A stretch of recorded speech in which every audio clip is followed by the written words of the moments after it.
I'd like to call the February meeting of the Edgecombe County Commissioners to order. Good evening, everybody. Good evening. Mr. Evans, safety instructions, please. Yes, sir. Mr. Chairman, I'd like to call Ms. Natalie Best, our Deputy County Manager, to give us our safety instructions for tonight. Good evening. To provide for the safety of those attending this meeting, please listen to the following instructions in case of an emergency. First, please take a moment to note where your exits are. If an emergency arises that prompts us to evacuate, please exit this room in a quick and orderly manner through one of the two doors to your right, and then proceed to the nearest stairwell, directions to which are indicated by the exit signs. Once you exit the building, we ask that you safely cross Granville Street, which is the street that runs beside our building, to our parking lot to be safely away from the building. Our staff will provide additional direction and assistance as necessary. In the case of a tornado warning, please exit this room into the hallway where we will all remain until it is safe to exit. In the event of an active shooter in the building, if there is an accessible escape path, please run and try to evacuate the premises. If you can't evacuate, find a place to hide where you are less likely to be found and lock any doors that you can. And as a last resort, and only if your life is in imminent danger, please fight. Our staff will provide additional assistance on what to do. Thank you for your attention. Thank you so much. Prayer, Reverend Hines. Eternal God, our Father, we give thanks for tonight. Thank you for the opportunity to meet and make our minds up to do what needs to be done to serve this community. We ask that you'd bless us individually and bless us collectively. In Jesus Christ, our Lord, we do pray. Amen. Amen. You have in your agenda package the minutes of the previous meeting. If there are no additions or corrections, do I have a motion? So moved. Second. Questions? All in favor, let it be known by the voting sign aye. Aye. All opposed? Hearing none, the minutes are approved. At this time, ladies and gentlemen, our public hearing is called to consider changes to our county's solar energy system ordinance. Mr. Peters, would you please read the public notice? Yes, sir. The Edgecombe County Board of Commissioners will hold a public hearing during their next regular meeting on Monday, February 3rd, 2025 at 6 o'clock p.m. in the Jonathan Felton Commissioners Room located on the second floor of the Edgecombe County Administration Building Auditorium located at 201 St. Andrews Street, Tarboro, North Carolina. The purpose of the hearing is to gather public comments regarding the recently enacted 9-month moratorium on new applications for solar farms in Edgecombe County. The moratorium was adopted to allow the board time to review and consider potential changes to the county's ordinance regulating solar farms.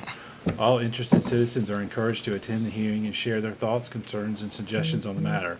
Comments may also be submitted in writing prior to the hearing by emailing them to publiccomments@edgecombeco.com or mailing them to Tammy Faison, Clerk to the Board, P.O. Box 10, Tarboro, North Carolina 27886.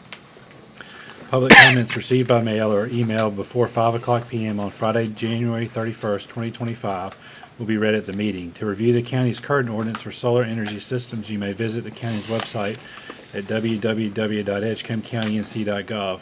For questions related to the ordinance, please contact the Edgecombe County Planning Department at 252-641-7802. Mr. Evans, comments, please. Yes, sir, Mr. Chairman.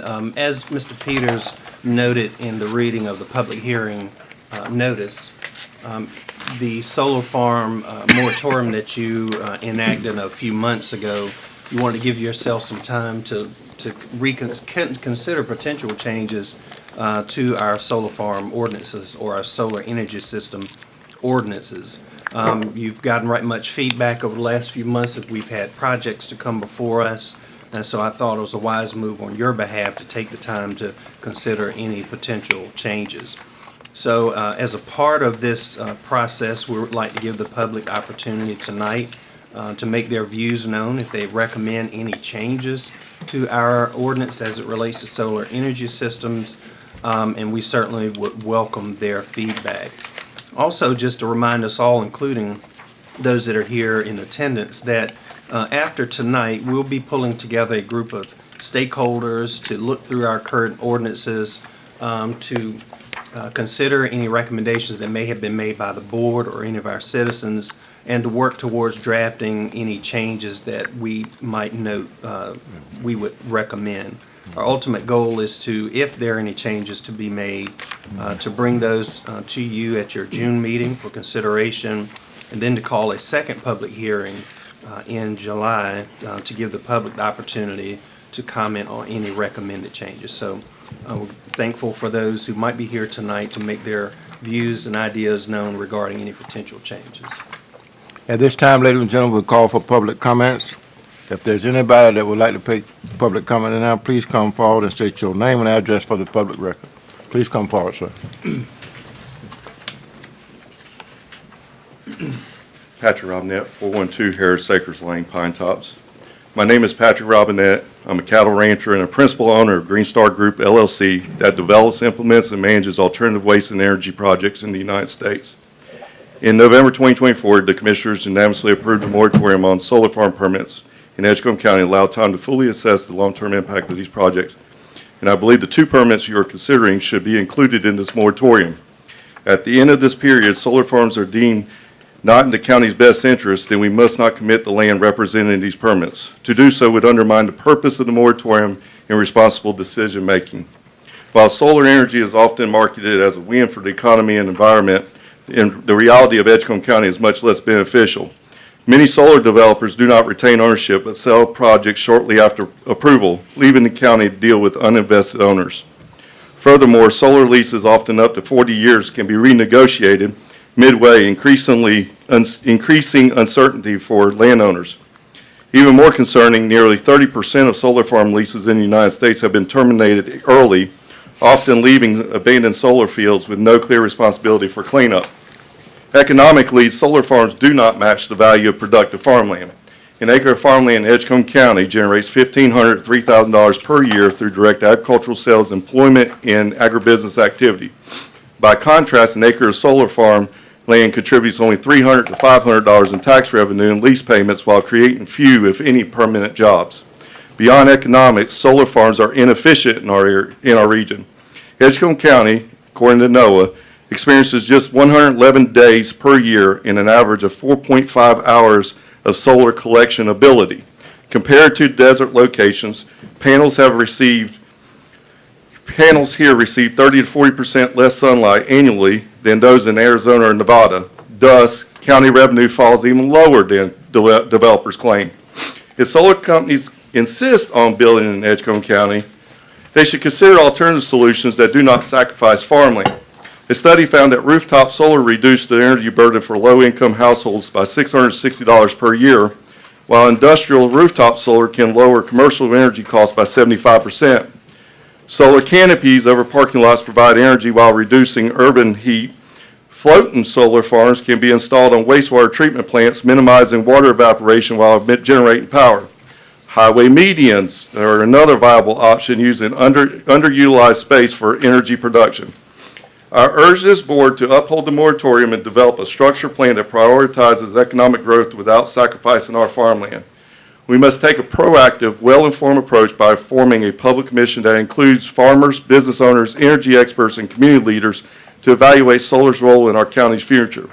Public hearings and open discussions will ensure that decision-making is driven by the best interests of Edgecombe County, not outside corporations engaging on predatory land grabs. Until such a plan is in place, we must resist pressure to approve projects that could permanently harm our agricultural economy. Edgecombe County deserves a future built on sustainability and a well-planned economic growth, not rushed decisions that leave us with abandoned solar fields and lost farmland. I urge this board to lead with foresight, diligence, and a commitment to protect our land, our economy, and our way of life. Thank you.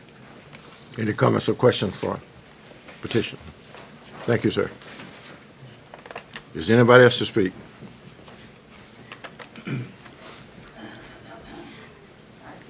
I'm Amy Robinette, also at 412 Harris Acres Lane.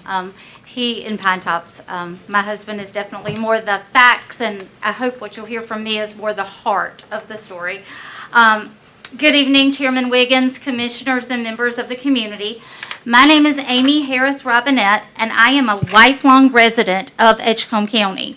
I live on our family's Century Farm, where my father, my grandparents, and my great-grandparents are buried. My mother, my brother, my husband, and now my adult children are deeply committed to not only preserving our farm, but also reclaiming the surrounding land that my father was forced to sell during the tobacco buyout. Beyond my personal connections to the land and our community, I have spent my career advocating for agriculture.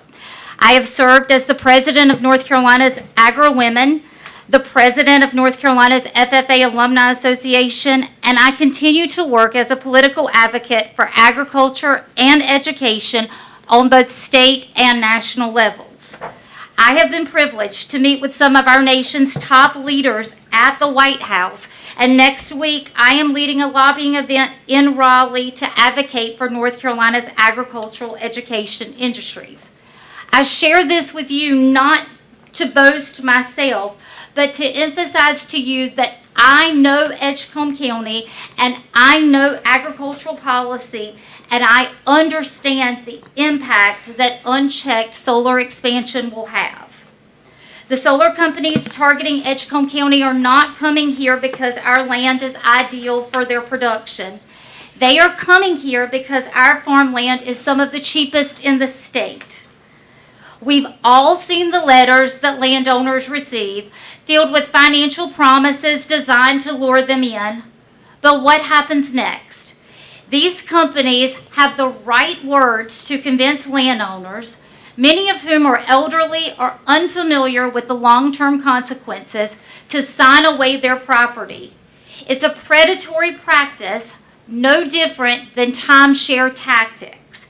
And just like I would never send my mom to Myrtle Beach to a timeshare presentation without proper education, we as a community cannot allow Edgecombe County's most vulnerable citizens and landowners to be taken advantage of without proper protection from this commission. Additionally, Edgecombe County already faces significant challenges with heirs property disputes, a long-standing issue that is splitting up family land and leaving ownership in limbo. If we do not establish protections now, solar companies will exploit these situations and leave our Edgecombe County families entangled in legal and financial struggles that are going to last for generations. I'm actually not against solar energy. In fact, I welcome a discussion on responsible alternative energy development that does not put our community at risk. However, until that happens, we cannot move forward with any projects without a clear community-driven plan that ensures the benefits of solar do not come at the expense of our landowners. Therefore, I respectfully ask of you, please continue to uphold this moratorium until a conversation can be had that includes all stakeholders. Our farmland is too valuable to lose, and our community is too important to gamble on something that may not truly serve us. Again, I am very thankful for the steps that you guys have taken up until now, and I respectfully ask that you join me in maintaining the integrity and the protection of our most vulnerable citizens in our community. Thank you. Any questions? Is there anybody else to speak? Please come forward. Please come forward.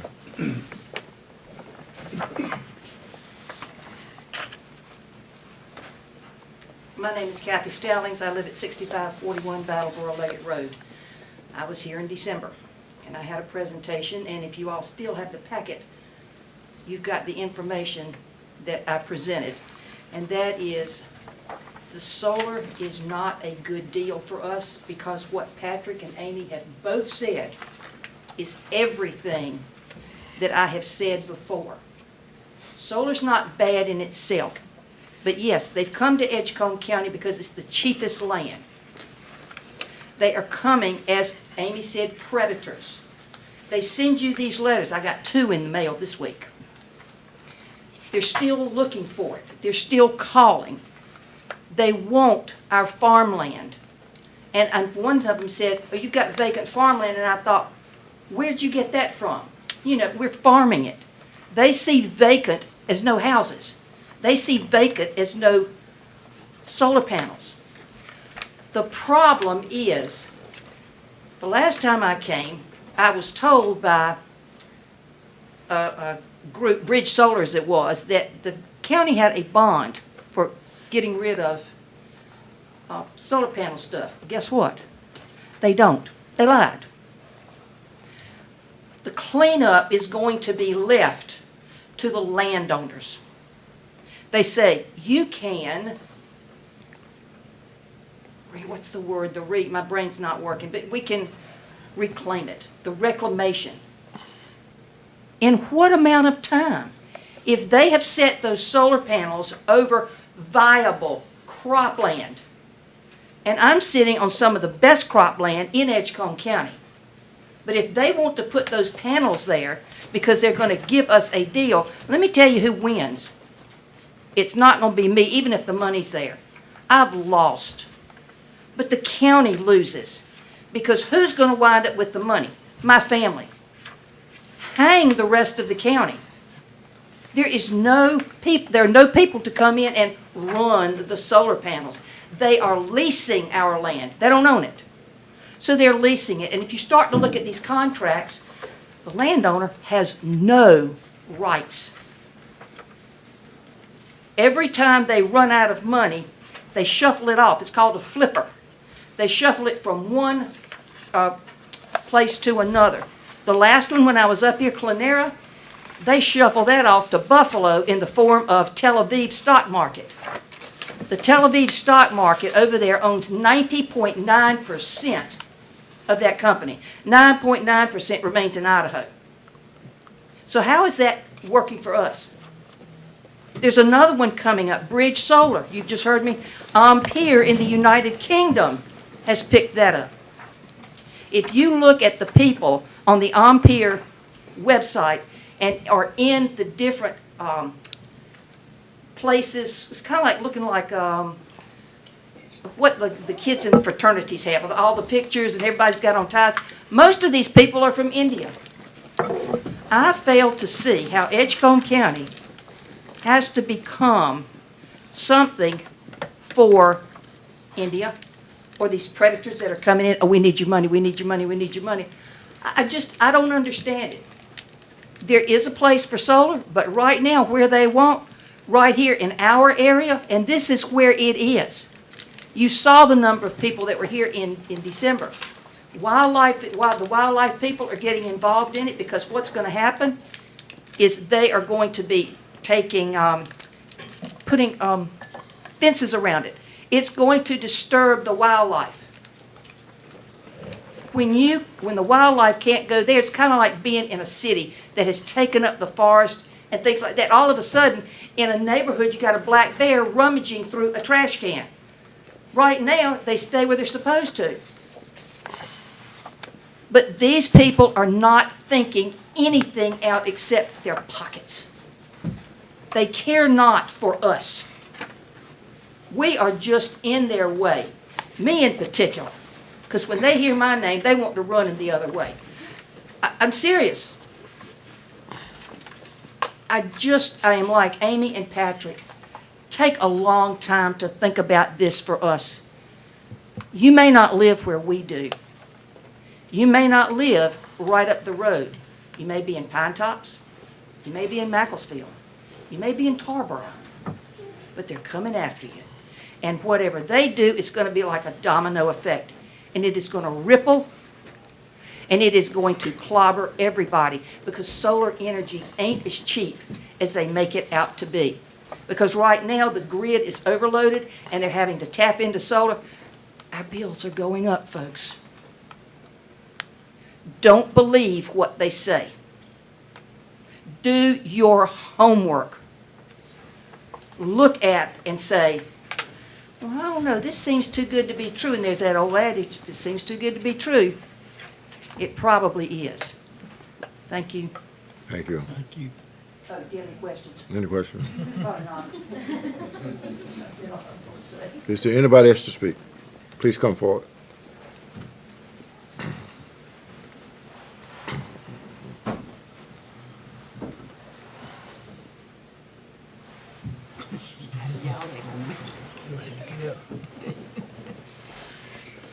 afternoon. Good. My name is Jenny Hennett. I'm from, my address is 107 Dawson Drive, Canita. And I was just listening to what they were saying. I'm coming in on the tail end of this stuff about the solar. I have a question. Have y'all really done the research on how much this solar is being used? And the reason I ask that because Canita is surrounded by solar panels. I don't know when they came in to purchase all this solar around Canita. How much use is really actually being, how much use they're getting out of it? Because we're surrounded by it, and I'm like, I don't want no more to come here either. Why they pick Edgecombe County to want to bring all this just because they got land? What did that mean? I mean, are you really getting any use out of it? Who is it going to benefit? Thank you. Is there anybody else to speak?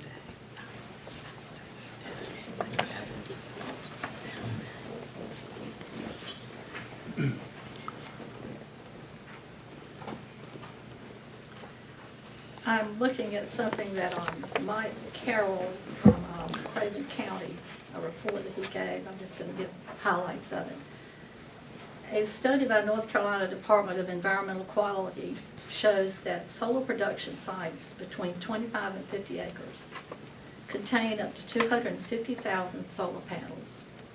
Collecting these panels, collectively, these panels weigh about a bit over 500,000 tons that will need to be transported, recycled, or disposed. Regrettably, at the moment, disposal is the only feasible option. Furthermore, ruling as to whether the battery components will be considered hazardous waste is yet to be determined.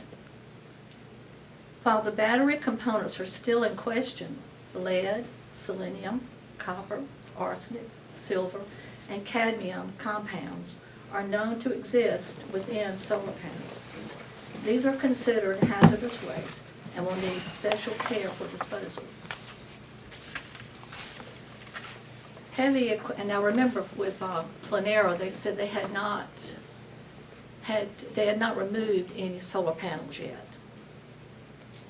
But when they do, heavy equipment may be used to grade the site when establishing the solar energy production.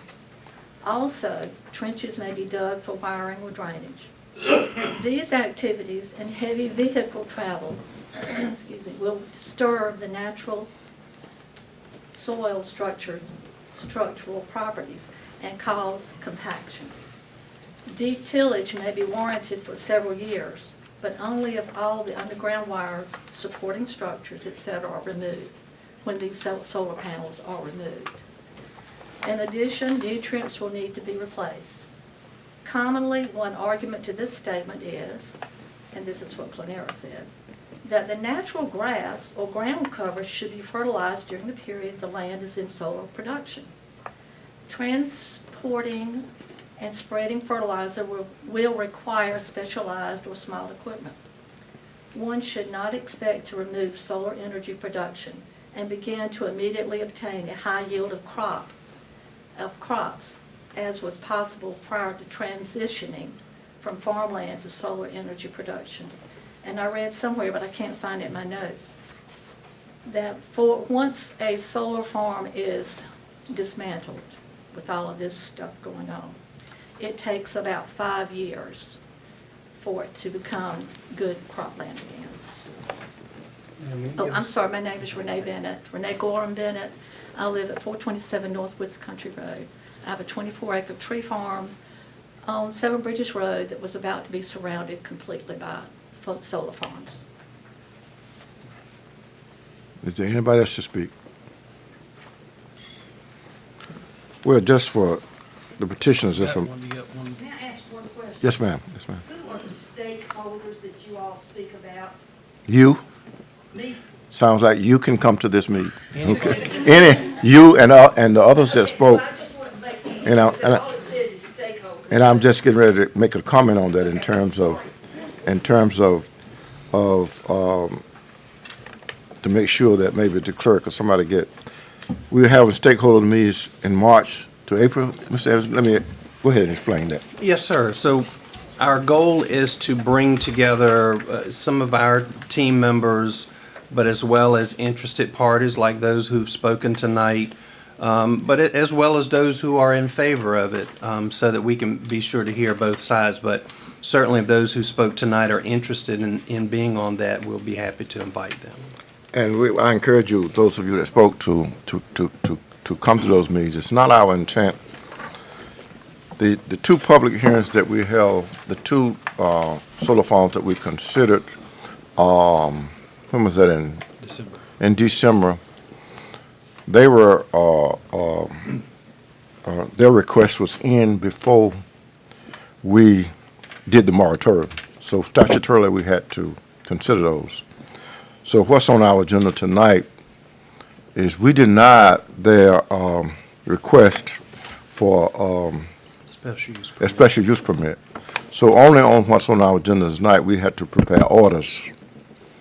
And this board has to approve of that order in order for it to go, in order for that special use permit. Am I explaining that right? Yes, sir. Am I explaining that right? So that is what's on the agenda. Nothing is on the agenda tonight in terms of considering that we will approve a solar farm permit. That will be done once we finish the review process that we're going through. We would expect to do that once we get, there will be another public hearing held in July. After we've finished reviewing all of the staff and stakeholders' reviews and the other public comments, it is our intent to consider an ordinance at our probably August or September meeting in terms of whatever changes we'll make to the ordinance. Also understand that statutorily there are considerations that we cannot not consider anything that would come in terms of what's being rezoned. A lot of that is up to, a lot of what I hear from the petitioners is a lot of what we need to do, make sure we do is make sure that our landowners also, that they understand what they are getting into, and when they're the ones that bring the request to us, at least in terms of the petition for the special use permits or the rezoning. Are there any other questions or comments from any of the board members? Mr. Chairman, just for the record, I'd like for the manager or the county attorney to clarify or either correct me. I don't think we lied to anybody. I believe that there are plans for decommissioning the solar farm when they signed the lease. The ordinance requires that with the special use permit application, that there either be a bond in place to decommission, or they have to show that there's sufficient salvage value in what will be left there to pay the cost of decommissioning it. Now, certainly, and that's most of the time the route that the developer will go and the landowner, but that does not prevent the landowner, him or herself, from requiring of the solar farm developer of putting a bond down. We just require that they either do the bond or that they show that there's sufficient salvage value. And I think so. It also a possibility, depending upon what we do in amending our zoning orders, whether we put that in the ordinance. There's a possibility that the county can, in its ordinance, require a bond at the end of the reclamation period. Did I explain that right? Yes, sir. I just wanted the record to be clear. Sure. Right. And I don't think she said the county told her that. I think she said a representative from the I don't know, I just wanted, That's correct. No, I didn't, the county did not say. I just wanted the public to be aware that we didn't lie to anybody, that we do. Because I thought it was in there because they said you all had one. And when you go back and you look at the contract, it's not in there. It says that a landowner is responsible for it. Oh, no, not the county at all. No. Any other comments or questions? Mr. Chairman, can I clarify one other matter as well? Go ahead. As you mentioned, there were the two special use permit applications for those two projects that you all have heard, but there was a third one that also made it in before the moratorium was adopted. That project, we're waiting on the developer to decide whether or not they want to proceed with you all hearing that or not. It's Bridge Solar. And so we're waiting for them to decide whether or not they want to proceed with that application or So not. there is a possibility that this board will be considering another application that was not, that was there before we set the moratorium. Yes, sir. That is correct? That's correct. Yes, sir. Any other comments? Anything else, Mr.?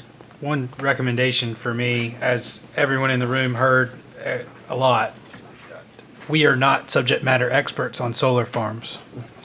They have a lot of experts that they've paid a lot of money to support their cause and what that is. I think it would be prudent of us, as we go through this process, to have an independent person in that room, in those stakeholder meetings, to speak to whatever that is. Because at the end of the day, if we say, well, we want to do it this way, depending on how downvoting policies go and how those things go, I feel like it's only going to open more doors. So I think we should pursue some people in the room I think we discussed that in terms of. from water quality, from wildlife, from different departments that have been brought from the public. Yes. I think I was Because only- no offense to the public, but those lawyers are not going to consider your words as admissible in court. And so we need to, if this is the route we want to look at, we need to have a third party involved. Yes, Is our zoning is consultant, would that be? We Yes, talked sir. about that. He would. I think Mr. Evans and I had really talked about that. We have a consultant that works with our planning director in terms of, it was a further discussion that we plan to have with the board tonight in terms of our thoughts, in terms of, did we want to bring him in on this? Thank you for I think it would that. be critical. Thank you for that. Mr. Wiggins. Go right ahead. Do our stakeholders have the ability to go online and look at our schedule, a timeline of key activities for our solar farm moratorium? In other words, they have a copy. May they have a copy of what we're looking at now? This here. Or is it public information that they can go online and see? It's- like January, February, March, everything's scheduled from now through August. It's in our agenda packets that are online, but we certainly can call that out and post it separately. if The people- dates are not there. The time frame is just from March or April, but have you set the dates on that? No, sir, not for The the. dates have not been set Okay. on those meetings, just been set on a time frame. But we certainly can post this timeline so people can see the general time frame that we're working That on would be these great. things. Yes, I sir. appreciate it. I'm glad to hear from all of you. We needed that kind of feedback from the community, so I'm glad to have that. Is there anything else to come? There are no decisions. Our decisions will be made pending all of the comments from our stakeholders and the possibility of having an ordinance in place by our August or September meeting. Yes, sir. Thank you, everybody. At this time, ladies and gentlemen, we have public petitions. Is there anybody that would like to speak to the board? Please come forward and state your name and address for the public record. Is there anybody here for public petitions? Hearing none. Moving on, we have a scheduled appointment, Mr. Evans. Yes, sir, Mr. Chairman. We have with us tonight Ms. Margaret Sharp, who's the president of TCI, more familiar with Tri-County Industries, who's going to give us an update on the great work that they're doing. Go ahead. Good evening. Thank evening. y'all for allowing me to come. TCI is a long-standing company in Edgecombe County. We were established in 1966, and in the last couple of years, we've rebranded. When you hear Tri-County Industries, which is our official name, it sounds like we make something. But what we really do is put people to work and develop job skills and help people enhance their lives through multiple opportunities. So as you see on the board, we've rebranded, and we're now referring to ourselves as TCI Works, because that's more about what we're about. I get to serve as president of TCI. I've been there since November of 2020, and our mission statement is dedicated to enhancing the lives of people who are disabled or disadvantaged. I like to focus on disadvantage because a disability is a disadvantage, but also lack of transportation is a disadvantage, and lack of skills training is a disadvantage.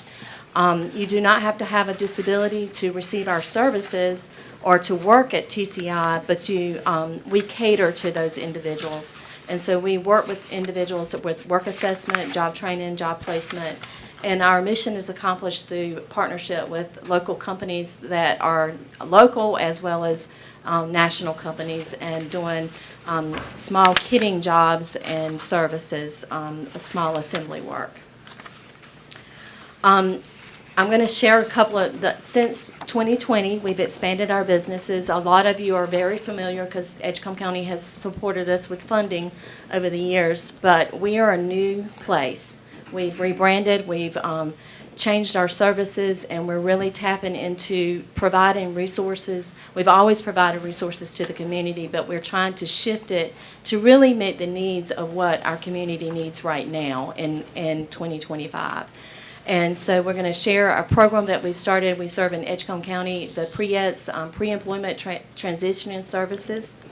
That is a program that, as I said, we started in Edgecombe County Public Schools. We're now serving Halifax County, Northampton County, Northeast Carolina Prep, Rocky Mount Academy, Rocky Mount Prep, and Hobgood Academy, as well as several homeschool students. We are also another program that we're piloting for the state in Eastern North Carolina is the Spark program, and then our day program, which is the one that most of you are more familiar with, our ADVP services, but that is no longer.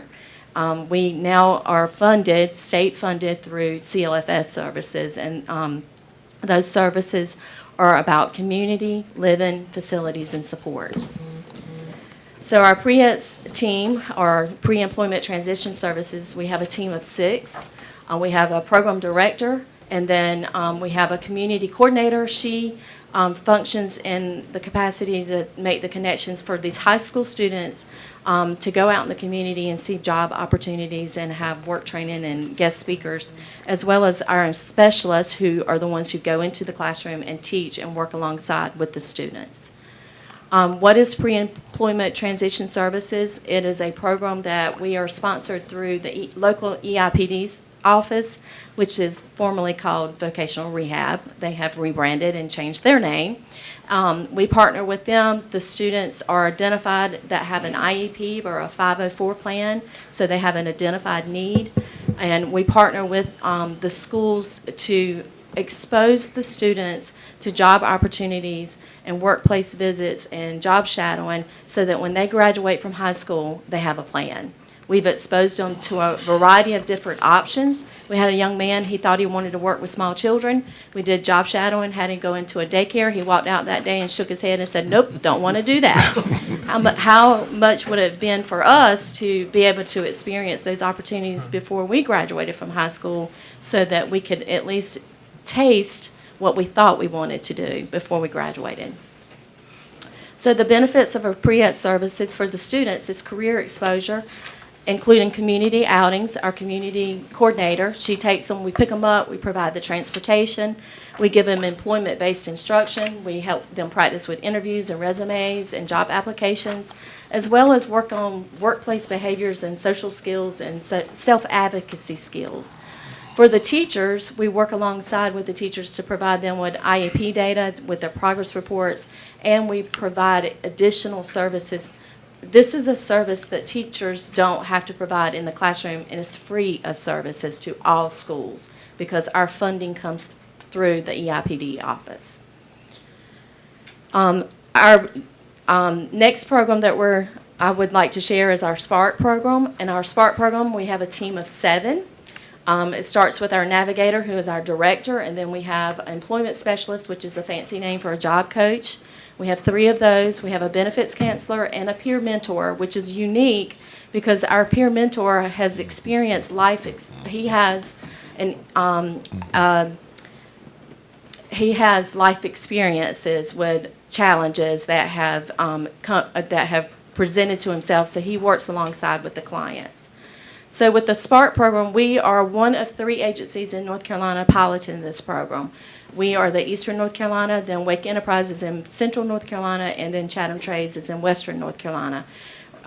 What our focus of Spark is we're aimed to provide enhanced employment services to serve adults with more significant intellectual and developmental disabilities to find a job in the community that is making more than minimum wage. And they are, we're customizing the employment. We're looking businesses that are willing to allow us to come in. We are meeting the needs of the employer and the employee to bridge together to make it where the individuals are able to work. SPARK stands for Strength, Possibility, Access, Respect, and Knowledge. Our SPARK services is totally based on milestone process. Again, this is sponsored through our local EIPD office. We are doing the work, and the money is a federal funded program that's already been given to the state, and they're filtering the money to the contracted providers, which is TCI. Other benefits of SPARK, you have two pictures of two of our SPARK candidates. These were the first two employees that gained employment in North Carolina through TCI's training. So anyone who wants to work, we believe that they can work, regardless of their ability, their disability, their work readiness, or their work experiences. They make minimum wage or higher. We actually have 5 individuals that are currently employed. We've been doing this program a year now. Well, we started on October 1st, but we didn't start serving clients until January of 2024. And we have 5 that are currently gainfully employed, and they're making, actually none of them are making minimum wage. They're all making more than minimum wage. These individuals are not looking to really make a living. They're looking to be engaged in the community because they receive benefits based on their disability because they have more significant needs. And we are working with them with a rapid job search. We are finding those jobs that they are specifically interested in. Other benefits of SPARK, if you're an employer, you get an opportunity tax credit. And the biggest benefit of being a SPARK participant and allowing us to do this in your workforce is we're hiring and we're including people who have disabilities that never dreamed that they would be able to work. So the next component of our program of TCI is the one that people are most familiar with, and that is what we've in the past used our funding for, is our day program. Our day program is we have our day program manager and we have an activities coordinator, as well as we have 6 direct support personnel who serve as supervisors. We have 40 participants that come each day, and they come in, you have to be 18 years or older, have an intellectual developmental disability, autism, or traumatic brain injury, and they're there for a long-term program, and we're working on vocational skills, social skills, as well as daily living skills. Our day program, we are funded simply by our services. Monarch and Trillium sponsors these individuals to come in, and it's about giving them a meaningful day. They come in for a sense of purpose. We have individuals that have been coming for over 40 years. They say it's their job, but they're really coming in to be a part of the community, and they have a sense of purpose. Our jobs is part of who we are, but it's not all of who we are. And so when they come in, if they work, they get paid for the work that they do. At least some are sub-minimum wage, and it's based on their performance, but a lot of our jobs are minimum wage. And again, these individuals are not looking to support a family. The benefit of them coming to our day program is that it enhances their life skills, and they develop self-advocacy skills, and they're part of a community. They have ownership. They have a purpose. Other opportunities, if you're 25 years or older, you can do production work and the small assembly work. This gentleman here, he passed away over the past year. He loved coming to TCI every single day, and this was his purpose. He was there even on days that no one else came in the day program. He wanted to be there. Let's see. What the eligibility requirements is a documented intellectual or developmental disability or traumatic brain injury. Again, Trillium or Monarch sponsors them. They have to have a valid Social Security number and proof of legal guardianship if they have legal guardianship. The piece that a lot of people don't know about is our production department. TCI currently employs 100 individuals. They're our full-time employees that get paid more than minimum wage. We start with more than minimum wage, and they get if they're full-time employees, they get full benefits. So they get to, they have vacation time, they have health insurance, they have personal time off, They get to participate in 401K. We have individuals that work at our Atlantic Avenue site in Rocky Mount. We provide manpower for Sara Lee. We have 12 individuals. Our clients as well as employees go to Sara Lee. They contacted me back in 2021, and their variety muffin line was shut down because they had a shortage of manpower, and they shared with me that they were losing millions of dollars by not, because they couldn't, the workforce just wasn't there, and they wanted to know that we have an option. So we now provide 12 employees each day. We have 2 supervisors. We transport them to Sara Lee. They run the variety muffin line.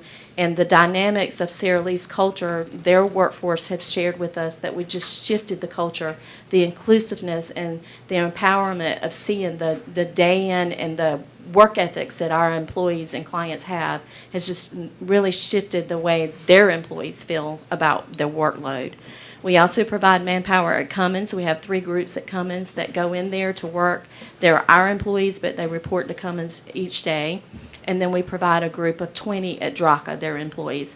Again, you don't have to have a disability. You just have to have the will to work and the willingness to feel the need of the employers. The benefit of our production department, you get hands-on work experience. We give work training skills. We do small assembly work. An example of the work that we do a bed plate at Atlantic Avenue for Cummins. The bed plate, we have to clean the oil off, trace a stencil with the black ink. We ship it back to Cummins, and the robot reads where the black ink is to put the glue to mount the blocks in the engines. It has to be hand done. They tried to do it without it being hand stenciled, and the robot could not figure out where to put the glue. Another job that we do for Pfizer, we pull out any defective medicine tops. And, that's important work, that the medicine has to be protected. So any defects, it runs through 6 different people, and that's a client job as well as an employee job. We do a variety of work. Our work is major work that is done. I noticed your elevator. It's Otis. We do work for Otis Elevate with DRACA. So most likely the back cages and the apparatus that allows it to go up and down, it started at TCI because we're the ones who provide that work for them. We are also ISO certified, so we take pride in the quality of work that we produce. Again, we employ at least 100 individuals. In the last year, TCI has created 23 new jobs for employees in the community at TCI. We're getting ready to add 4 more positions at TCI to support these needs. And so we just wanted to make sure that you guys know that TCI is still here, but we have also rebranded, and we're all about meeting the needs of the community.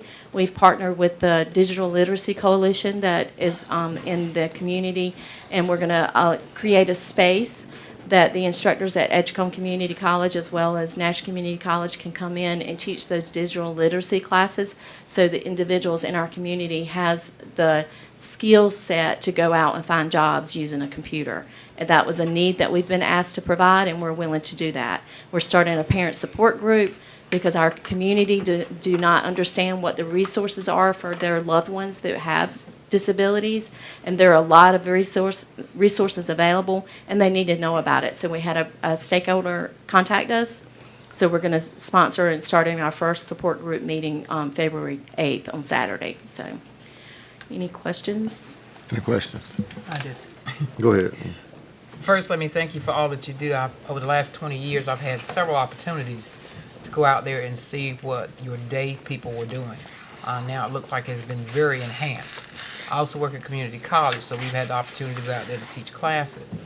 But my main question is, and what I've been trying to find out is, what is the percentage of Edgecombe County? Good question. 60%. Okay, that's what. With that being said, why are you moving to Nash County? We haven't moved yet because we've been looking for space. We haven't identified the exact space. I've met and we've looked at multiple spaces in Edgecombe County. We want to be visible in the city of Rocky Mount. We have not secured a space. We're still in discussion. We've outgrown the space we're in now. Our warehouse no longer meets the needs of the programs that we need, so we need a new building, and we're still looking. So it's not a done deal? It's not a done deal. Any other questions? Good question, that. Hearing none, thank you so much. Okay, thank you. Thank you. Moving on. Budget amendments, Mr. Evans. Yes, sir. You have budget amendments there noted as requiring your approval. Number one, those are new funds received in the Health Department that need to be budgeted and appropriated.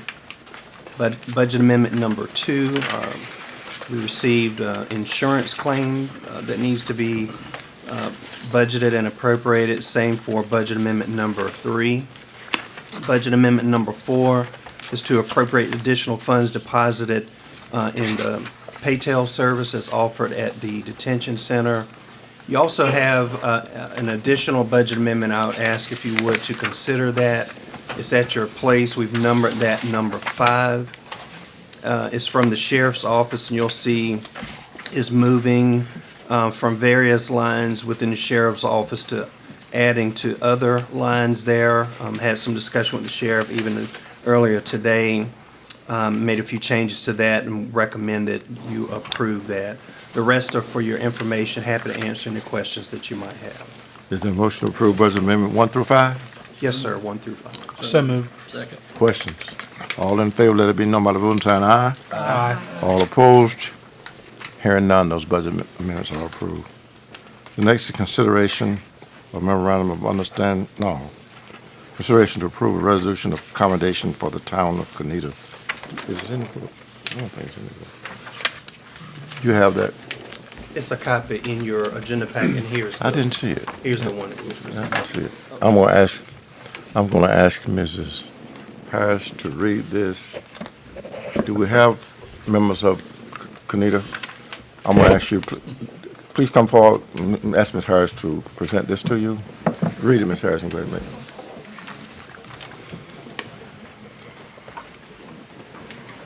I didn't see it in the book. I think we left it on.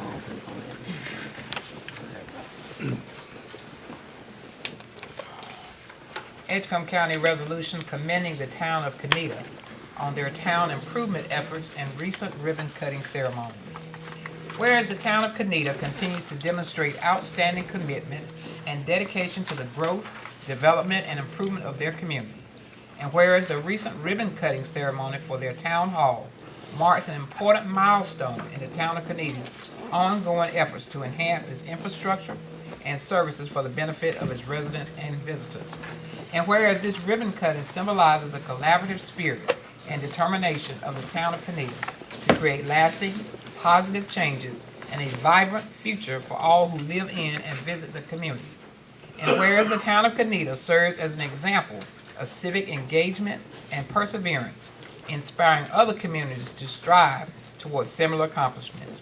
Therefore be it resolved that the Edgecombe County Board of Commissioners hereby commends the town of Canita for their exemplary efforts, hard work, and dedication to the betterment of their community and congratulates them on the successful ribbon-cutting ceremony.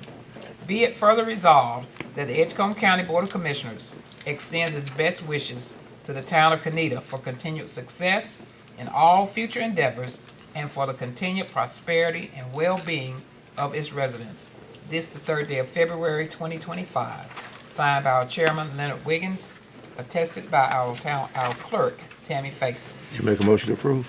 Motion to approve. Second. Questions? All in favor, let it be known by the voting sign aye. Aye. All opposed? Hearing none, it is approved. Let's give them a vote. Any comments from the mayor or any member? Any comments? They already know I'll always talk, right? Right, Mike?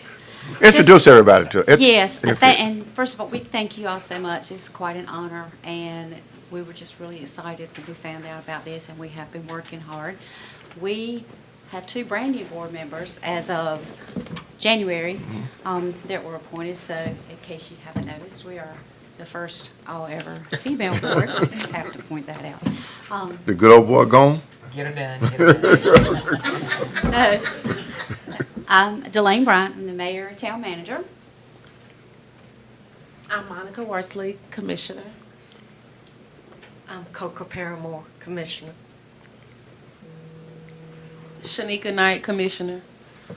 And Jenny Hennett, Commissioner Mayor Pro Tem. Okay. Well, congratulations. Just And, come up for a picture. yeah, it's,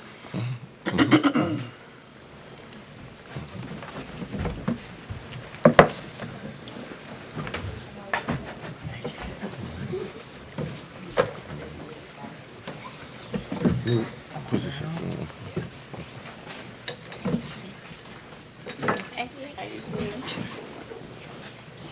Congratulations. Thank you.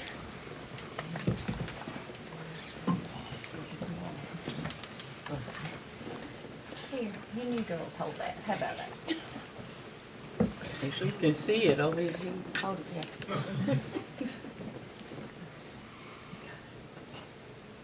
Got it? He was saying one right here. Here, I'm so sorry. You got it. Thank you. Thank you. Mr. Wiggins, I just want to say one thing. I love the fact that these ladies are with us tonight.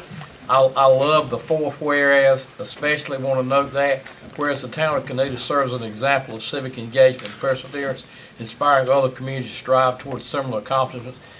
These ladies and their board have worked extremely hard, and if you go to Canida, it is very, very obvious of their hard work and their accomplishments, and we all commend you, and I do indeed hope and pray that our other communities and municipalities will look at what you've done and follow in your footsteps.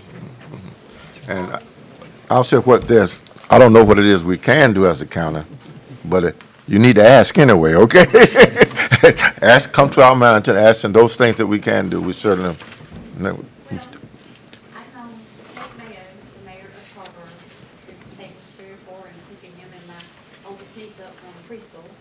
And when the Western North Carolina disaster happened, and Tate had on Facebook what he was doing with the stocks for mayor, me buy one, send 3. I called him and said, look, you know, I can't, there's 9 mayors. You're the only one I really know. So we talked about that, and what we have done, I reached out to all of them. We meet at Tarboro, we meet on right now it's the 3rd Tuesday of the month at 10 o'clock, and we have recently formed the Edgecombe County Mayor's Alliance. So Okay. we're trying to get other mayors and communities who are new and filling things out and just sharing some of what we're all doing, because I want this to be countywide. And So, and at some point, we'll be talking to them. and if our staff can help you with any information, they'll be glad to do that, okay? Okay, thank you. Thank you so much. Next, Ms. Evans. Next item on the agenda is regarding memorandum of understanding with Leggett Fire Department. You'll recall that we received state funding, total of $1 million from the North Carolina Office of State Budget and Management, which included $125,000 to use for land acquisition and costs for the new fire station with the town of Leggett, and free for pre-development and site preparation costs. We received that directly and was administering that grant on behalf of the Leggett Fire Department. They have since gotten a separate appropriation to actually build a new fire station. So where we are in the project now, we believe the easiest way to complete the remainder of our grant is to approve this memorandum of understanding, so that the remaining component of this grant, which is be for land purchase and site preparation, to be done by the town of Leggett or the Leggett Fire Department through this agreement. I do want to note that this has been reviewed and approved by a representative at the State Budget Office, and recommend that you approve. Motion? So moved. Second. Questions? All in favor, let it be known by the voting sign aye. Aye. All opposed, hearing none, it is approved. Next, Mr. Evans. Item D is regarding the addition of accounts receivable management to our fiscal policy objectives.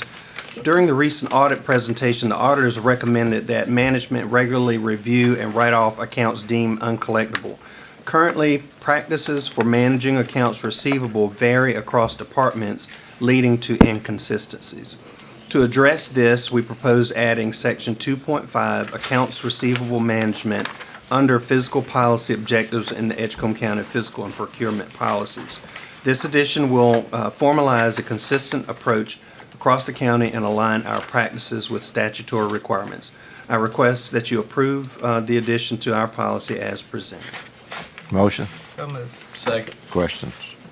All in favor, let it be known by the voting sign aye. Aye. All opposed? Hearing none, it is approved. Next.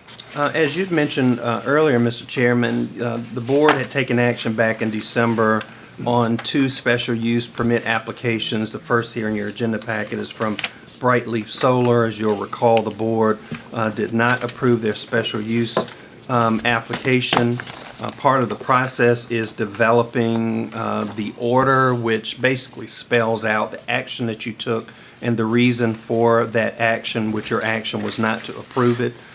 You was sent in advance of the meeting a recommended order to approve that was developed by Mr. Peters, and recommend that you approve that. First for Bright Leaf Solar. So moved. Second. Questions? All in favor, let it be known by the voting sign aye. Aye. All opposed? Hearing none, the order to deny is approved. Item F, Mr. Chairman, then will be the same for the Swift Creek Solar Project. So moved. Second. Questions? All in favor? Let it be known by the voting sign aye. Aye. All opposed?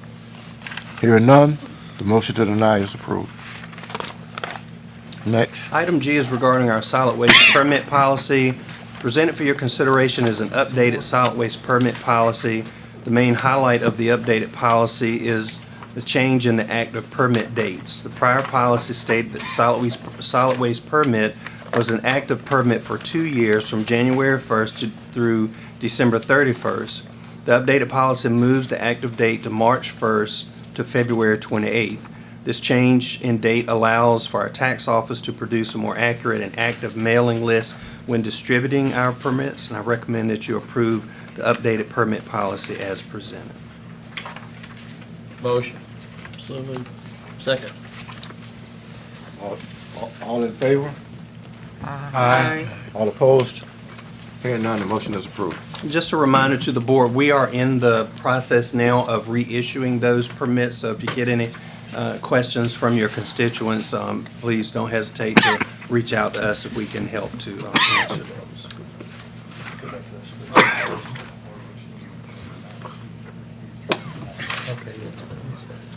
Mr. Chairman,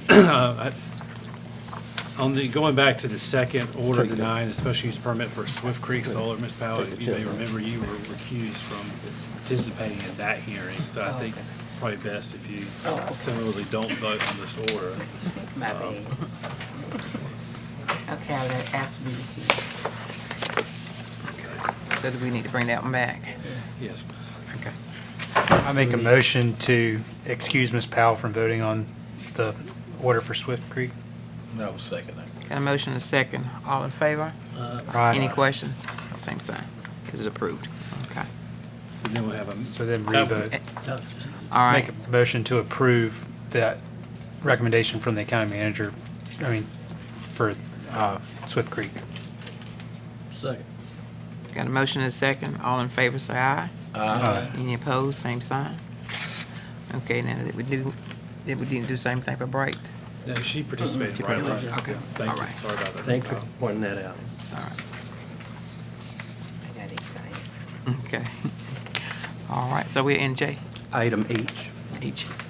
So item H is another application for a special use permit. In this particular application, there's a request to install a billboard at the intersection of NC 42 West and Wilson County Road.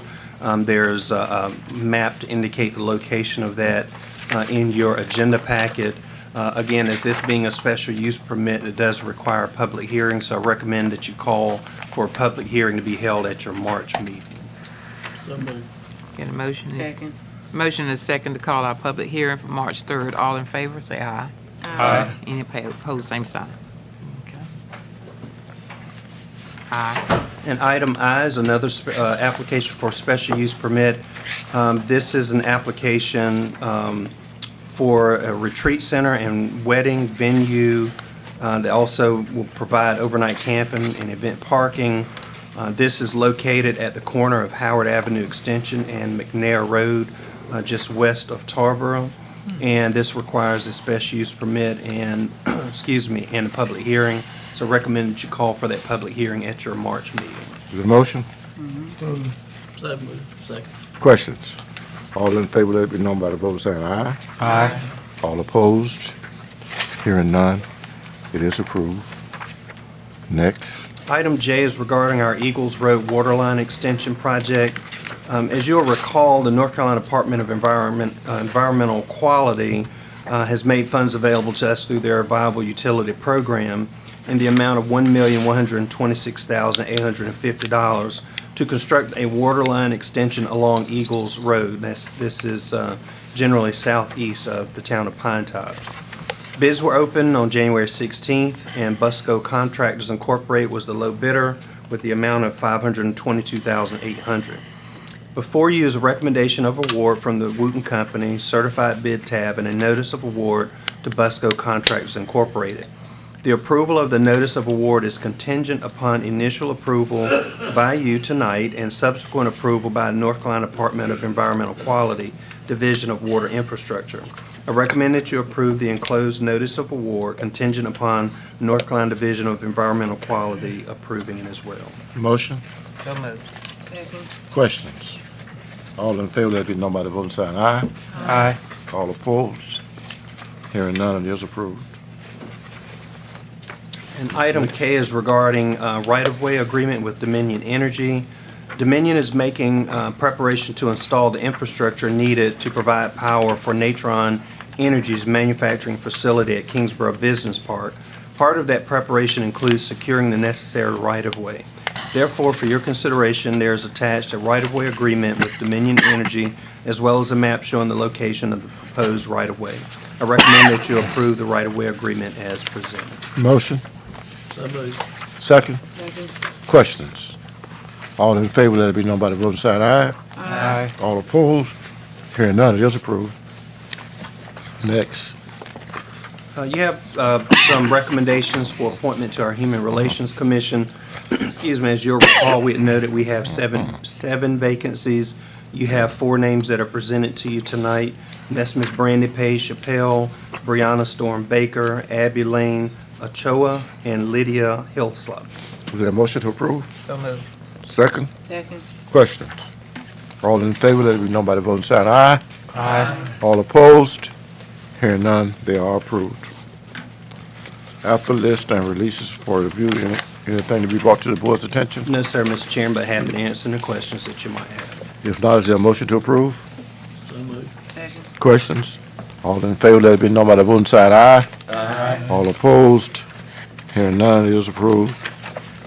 Contracts for review, anything to be brought to the board's attention? You have 1 contract and 1 change order. You'll see that the contract, $85,000 to paint a pod at the detention center. This is a planned project, and our original budget and funds are already budgeted. Second is a change order with Trash Hounds LLC, increasing that contract by $20,000. This to provide hauling services in solid waste. There are sufficient funds. You had previously approved a budget amendment. And Mr. Chairman, I'll let you take action on these first, but I do want to give you here a quick update on some things that were brought up last time about solid waste. Okay, motion to approve? So moved. Second? Do we approve these Questions? Go ahead. individually, Go ahead. individually or You can approve them together. together? Questions? Any questions in reference to the contracts? All in favor, let it be known by the vote saying aye. Aye. All opposed? Hearing none, they are approved. Now go ahead, Ms. Evans. Sure, Mr. Chairman. And so last time you had some discussion, I think some concerns were brought up about a couple of things regarding solid waste. First, I want to point out, I think it was, the question was asked last time about our knuckle boom truck that had been down for a little bit, that has been repaired. It is back in service. Staff, they are working to review our equipment needs in the department. We'll look to address that in next year's budget, but we are reviewing those needs. Hearing whether we're gonna get a new truck or not? Yes, sir. Okay. Yes, sir. We have some other equipment needs out there as well, and we're trying to balance, not trying to bite off too much at one time, but yes, sir. So we'll discuss that as a part of the budget process upcoming. I do want to note, sadly, report that our full-time driver at Solid Waste unfortunately passed away around Christmas holiday season. Our hearts certainly go out to his family. At this time, we have a part-time driver, and we also have this contract that we are using. We are more, at recommendation of Mr. Thorne and others' discussion, we are being more aggressive in recruiting a full-time truck driver. In that, at this point, we've not requested you to move the salary on our salary scale, but we're going to be more open to negotiate within the existing salary scale that we have. We've been aggressively recruiting, posting that, and we have a few applicants that Ms. Mosley will be interviewing very soon. So ongoing with that, but just wanted you all to have some update on some of those things that came up at your last meeting. Any other questions from the manager on that? Moving ahead, go ahead. In the department reports, certainly happy to answer the question that you have, but I would like to invite Ms. Barfield to come forward to give you her monthly financial summary. Good evening, Commissioners. Good evening. So we'll start with looking at the general fund. Revenue collections are progressing along as expected, with ad valorem taxes performing well. Sales tax collections are tracking with budget estimates. Reflected in this report is 4 months of collection, so you're looking at proceeds from October sales across the county and state. That's specifically within the report numbers that you have. Article 42, which helps fund the school's capital outlay, is trending slightly down. However, the remaining articles are performing as expected thus far, so we're hopeful that we'll meet budget for those numbers. Public safety remains the largest area of spending, followed by human services and education. And that's all for the general fund. Unless you have specific questions, we'll take a look at our proprietary funds. Water and sewer fund is doing well. It's stable. Revenue collections are slightly below pace for the 7 months end, but part of that is the budgeted revenue includes accounts that are allocated to the water and sewer district. Those are usually distributed at year end. So part of that lower utilization is just coming from the way that we distribute those revenues toward the end of the year. Water purchases, the utilization for that is higher than the utilization of the operational expenses relative to those budgeted amounts. And just what that tells us that we're utilizing the supply cost is being utilized at a higher rate than our other expenditures. Nothing to worry about, just something to point out. The solid waste fund is progressing as expected, and we're monitoring the timing of revenues and expenditures to ensure continued stability. We don't have any immediate concerns relative to the budget at this point, but we are continuing to track the trends so that we can support a better long-term sustainability plan for our solid waste department. And that's all I have, unless you have more questions. Any questions? Thank you so much. Could, while we're in department reports, could we get an update on water? I've heard the south side of the county's having some issues with water. Did we, I see Mr. Mosley's not here, but do you know of anything, Mike? So, obviously, I think it was it was on social media about water quality. I believe the town of Macclesfield had a boil water advisory. I believe it was last week, just for the town of Macclesfield. I think it might have been on social media in the incorrect way that people believe it was a lot of the county, and it was not. Just FYI, you guys may already know, but just for the public, Edgecombe County owns and operates its own water system. The town of Tarver City, Rocky Mount, town of Whitakers, Battleboro, Pine Tops, Macclesfield, I think I said Tarver already. They all have their own collective water and sewer systems that Edgecombe County does not own or operate and doesn't have anything to do with. So sometimes when issues occur in one of those towns or even in the county, we try to make it, especially us, we try to make sure that the towns around us know exactly what's going on so that they can combat any kind of issues that come about. But as far as water quality, I know that we are currently under a, let me think, a notice of violation for what they call a local running annual average for THMs and HAA5, which is, there are things that we test quarterly. And if the running average exceeds what they say is suitable, the state deems is suitable, they'll make us, we're in violation of it, basically what it is. We take samples from 4 different places throughout Edgecombe County, and we take them quarterly. It is the northeastern site that we are having issues with. We have had, since I have been here for 19 years, we have always had issues with this site. We had about a 6 or 7 year run where we actually had some things going our favor as far as water quality and stuff. We were able to get some fresher water up there and keep that turned over. The problem is you have very, very few customers up there, and you have large water lines, so we constantly have to turn that water over. If not, we have these issues. I think Mr. Mosley had to deal with a couple of line breaks that caused him to revalve some water lines to get water until he could get all this stuff taken care of. And in turn, it has pushed us back into that issue again in that northeastern part. Unfortunately, the state sees our system as a complete whole system. They don't see it as individualized sites. So when one site in the northeastern corner has a bad sample, the person down in Fountain has to know about it, even though that's not the source of water that they're using. But because we are a one complete wide water system, we have to notify all 6,000 customers. So I hope I didn't confuse you, and it's been a little while since I've done a water sewer thing, so I hope I got it right. Do you have any more questions? That's important. Social media can be a good thing and a bad thing. No joke. You also had a water line break that affected about 14 customers. Yeah, they had one on, actually they had 3 in one day. That was last Monday, and unfortunately the last one they had was on Highway 43. I think it was just south of Clover Road, right outside of Rocky Mount. They actually were able to isolate that and only had to have 12 customers without water. The problem was that it was in a creek crossing. We do not have the manpower nor the equipment to handle stuff that deep. I think it was somewhere around 12 to 14 foot deep. We can handle 99% of the water lines that we have in this county, but when we go under creek crossings where it's basically just a deep dive under a creek, one, not all of our people are certified to be in what we call trench boxes, which have to be anything 4 feet or below. 4 feet or deeper, you have to have trench box for shoring, and we don't have, a lot of our guys are new. They're not trench box certified, so they really can't be in that type of environment. Plus, we just don't have the equipment that goes down that deep. So we had to wait to get a contractor. Luckily, that afternoon, the contractor came out. He looked at the site, said, "I'll be here first thing in the morning."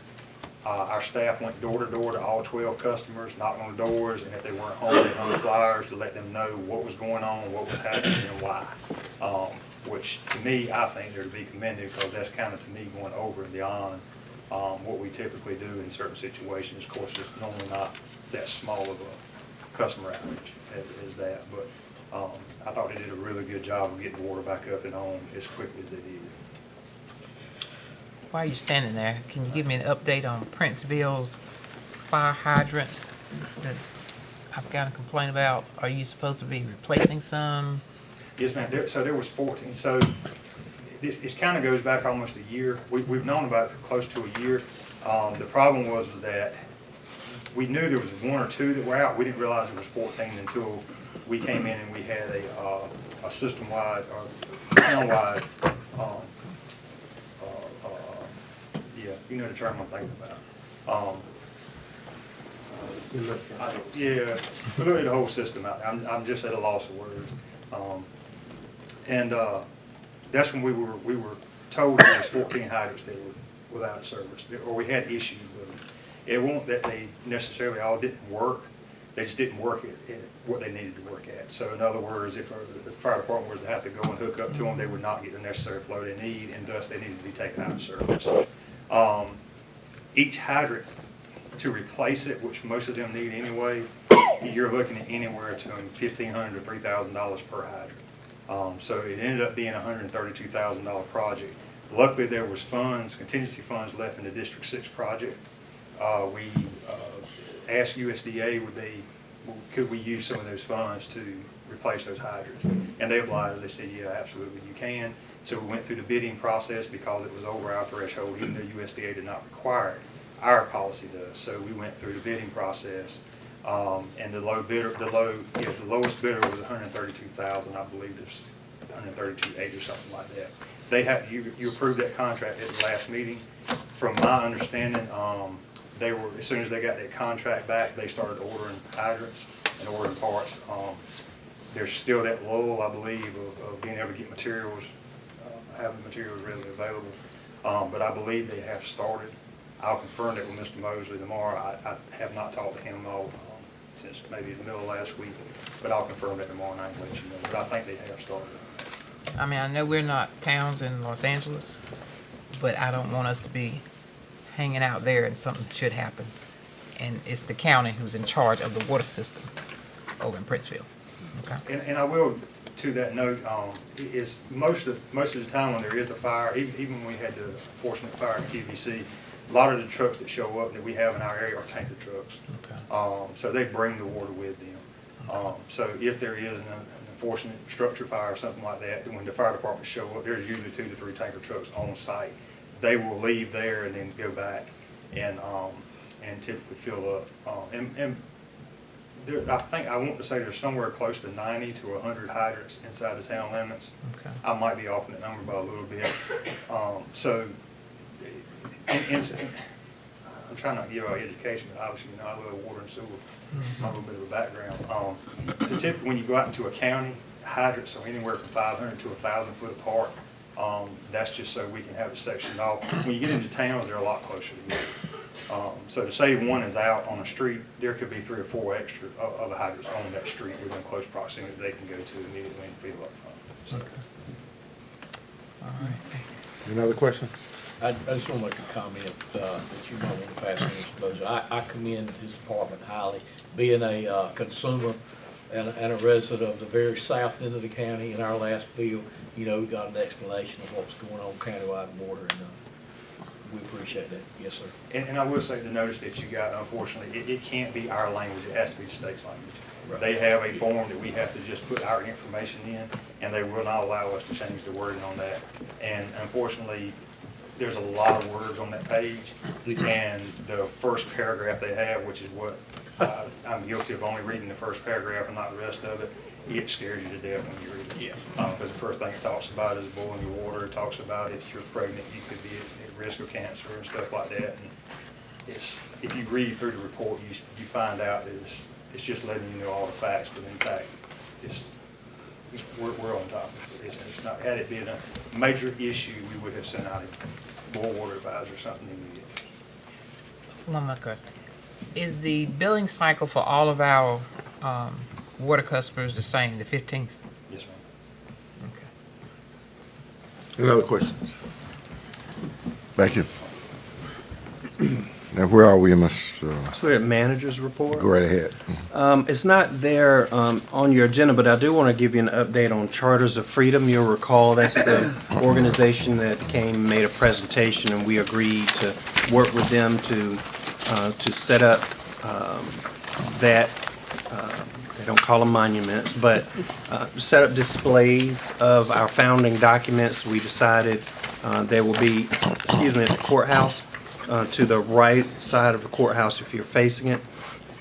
And so they're moving forward. They have representatives that were here today working with Stan and our staff to note exactly where they're going to be located. We expect that they will be here tomorrow starting with building forms to pour concrete. It'll probably take a couple of months before it's done, but they are moving forward with that. So we'll keep you posted on that and let you know when we anticipate those to be ready for public viewing.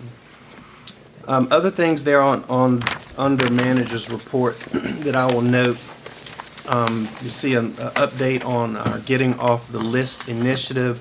I want to point out that our 4 advisory boards each have had 4 meetings, have done some good work. They've narrowed down their focus in the priority areas. You have a copy in your agenda packet of the priorities that they have selected as an advisory board. You'll recall that sort of the task force structure below you as the commissioners are these 4 advisory boards. There are 12 members to each board. Then below that is the larger community group, a community group of each of the 4 focus areas, they being folks who are interested in one of our 4 focus areas. So we're at the stage now that we're ready to go back to those larger community groups. There's a flyer in your agenda packet. Feel free to share that. We have it posted at various places. But we will have those series of meetings to check in with these larger community groups to inform them of where we are, the progress that we've made, the priorities that each of the advisory boards have selected, and get some feedback from them for our next steps. So encourage you to come to one or all of those if you like. You'll see the dates and locations there on that flyer. Also, we had discussed previously about what we'd known as Senate Bill 382, which is now, it was actually Session Law 2024-57, and that is the state statute that basically prevents units of government from what they call down zoning, and that is to make any ordinance or otherwise decisions that will further restrict the zoning opportunities than what you have on the books now. They cannot be initiated by the board. Well, it can't be done unless you get the consent of all affected property owners. So, as you know, we had talked about before, that can be pretty complicated. And it's been noticed that by counties all across the state. So where we are now is that it is starting to gain some attention from the counties to members of our General Assembly. There are a few counties that have submitted or had their their representative to submit a bill to have their county exempt from this statute. That was already in the works. Some counties were doing that. But also, and there's a copy in your agenda packet, that there is House Bill 24 that's been sponsored by a few representatives there that would repeal Senate Bill 382.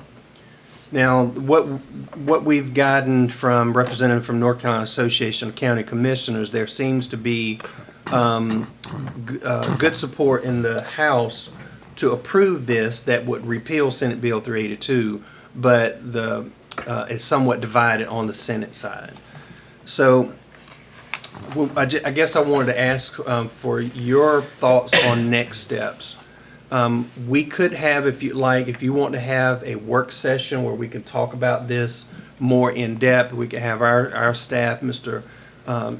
Spell, also our consultant that you've met before, Chad Meadows, to come and help us think through this and talk through what the implications of this could be.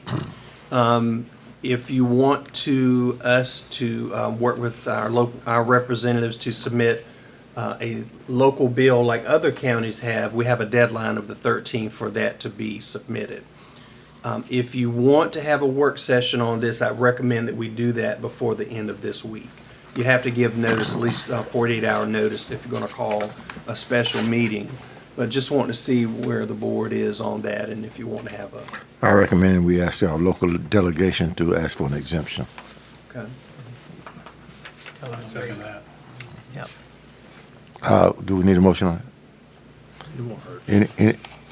I move that we ask our local delegation to request a bill to ask that Edgecombe be exempted from, name the bill?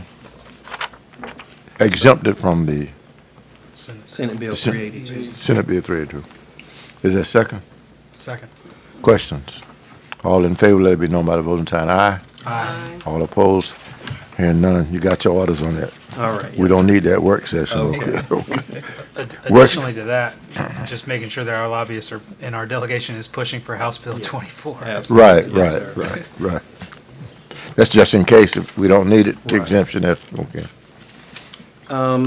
Next, just want you to note, you'll recall sometime back, you all voted to support the naming of a bridge here in the county after Katie and Cairo Edmondson. They will be having a dedication ceremony on that on February the 11th at 11 a.m. It'll be downstairs in the Carmen Auditorium, and certainly we'll love to have you there if you're able to come.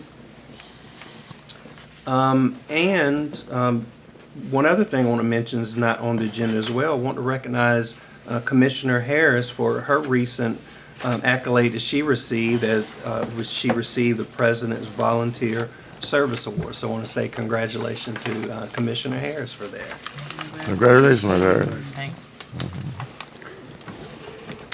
And that's all I have, Mr. Chairman, for manager's report. Anything from commissioners? Anything from attorney? Hearing none. Ladies and gentlemen, at this time, we're scheduled to go into closed session. Go ahead. Can we add personnel on to this closed session list, Yes, please? I was going to note that. Yes, sir.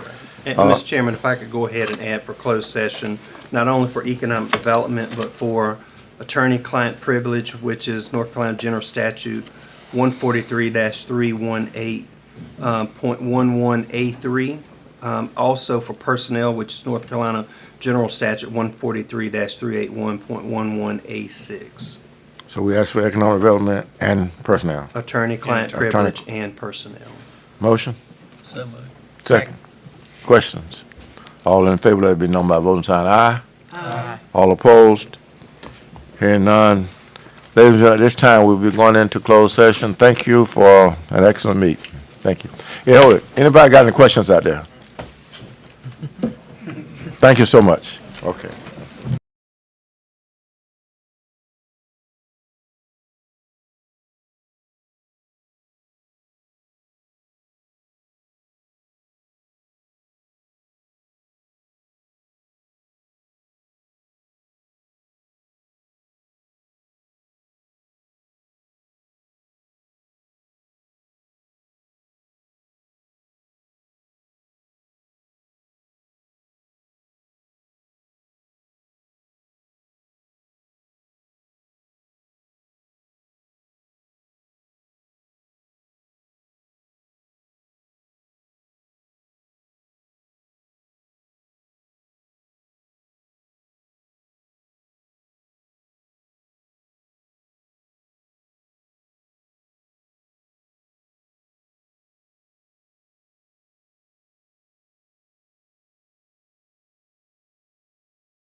you in the bag. She got him in the bag. My wife wouldn't want me for 2 years. She's in the bag. Mr. Chair, we're back. I think we're live. We live? You gave them $25,000. This is a letter just given to you from Northeast Carolina Prep School, thanking you for the appropriation that you all approved some time back, and just wanted to share that with you. Okay. Tell them they're welcome. Is there anything I that, don't remember that. That's good to you get could, a thank you for what you do. you could have been absent that meeting, but it was unanimous vote here. Is there anything else to come before the board in open session? Nothing from staff. Anything from the board? No. Motion to adjourn? Yes. Second? Second. All in favor, let it be known by vote sign aye. All opposed?